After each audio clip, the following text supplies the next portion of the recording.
My name is doctor निशा नागपाल।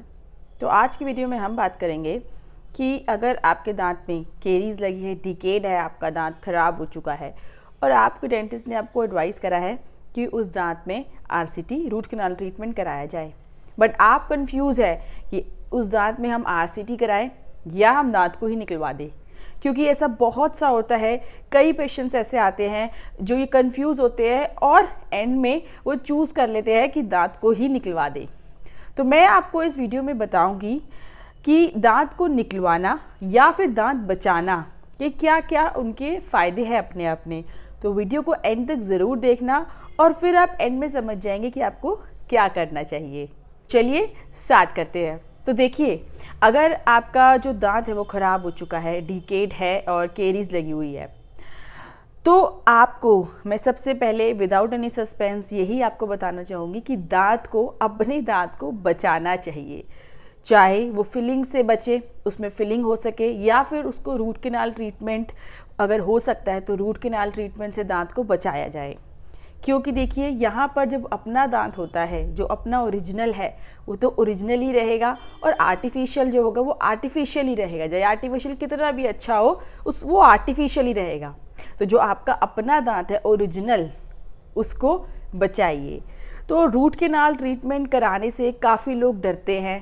तो देखिए, उसमें डरना नहीं है। आजकल इतनी मॉडर्न टेक्नोलॉजी आ गई है कि आप जो है पेनलेस ट्रीटमेंट करा सकते हैं। तो देखिए, आरसीटी में, रूट कैनाल ट्रीटमेंट में आजकल इतनी सारी मॉडर्न टेक्नोलॉजीज़ आ गई, इतना एडवांस हो गया है कि पेनलेस ट्रीटमेंट ही होता है, डरने की कोई ज़रूरत नहीं होती। अगर आप सोच रहे हैं कि आरसीटी के बजाय हम दांत को निकलवा ही देते हैं, तो यहाँ पे आप ध्यान से सुनिए। यहाँ पे मैं आपको ऐसे पॉइंट्स बताऊँगी तो आप समझ सकते हैं कि हमें आरसीटी कराना चाहिए, दांत को निकलवाना चाहिए।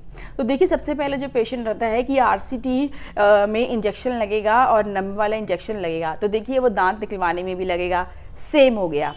और दूसरा कि आरसीटी में जो है हमको विजिट आना पड़ेगा, 2-3 बार आना पड़ेगा। तो देखिए, आजकल ऐसी एडवांस टेक्नोलॉजी आ गई है कि जिसमें 1 सिटिंग में भी आरसीटी हो जाती है। जो है वो कुछ लोग पैसों के लिए सोचते हैं कि ये एक्सपेंसिव है, ये खर्चा ज़्यादा हो जाएगा। तो देखिए, अगर आप ज़रूर यहाँ पर आरसीटी और दांत निकलवाने में एक्सपेंस आरसीटी का थोड़ा ज़्यादा होगा, मगर देखिए लॉन्ग टर्म में अगर आप सोचें कि आरसीटी जो है वो आपके अपने दांत को बचा रही है।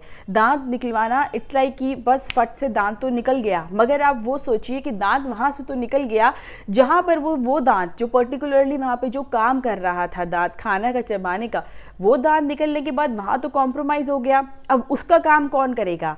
और दूसरा, उस आगे पीछे के दांत होंगे तो उस पर भी जो है वहाँ पर भी असर पड़ता है। वो दांत धीरे धीरे क्या करते हैं, खाली स्पेस में माइग्रेट होना शुरू कर देते हैं। लॉन्ग टर्म में वो लूज होना शुरू हो जाएंगे। मिसिंग को रिप्लेस करने के लिए अब वहाँ पर आप दांत लगवाएंगे आर्टिफिशियल। तो उसकी भी मैं आपको 2 पॉइंट बता देती हूँ कि देखिए, एक तो आप वहाँ इम्प्लांट करा सकते हैं। इम्प्लांट में आपको देखिए वहाँ पर सर्जरी करानी पड़ेगी, सर्जिकल प्रोसीजर होता है इम्प्लांट। दूसरा, वहाँ पे क्राउन एंड ब्रिजेस लगेंगे। अब क्राउन और ब्रिज लगेगा वहाँ पर, तो उसके साथ का कोई दांत सपोर्ट में लिया जाएगा, उसका भी ट्रीटमेंट होएगा, उसके ऊपर भी कैप लगेगी और मिसिंग पे भी।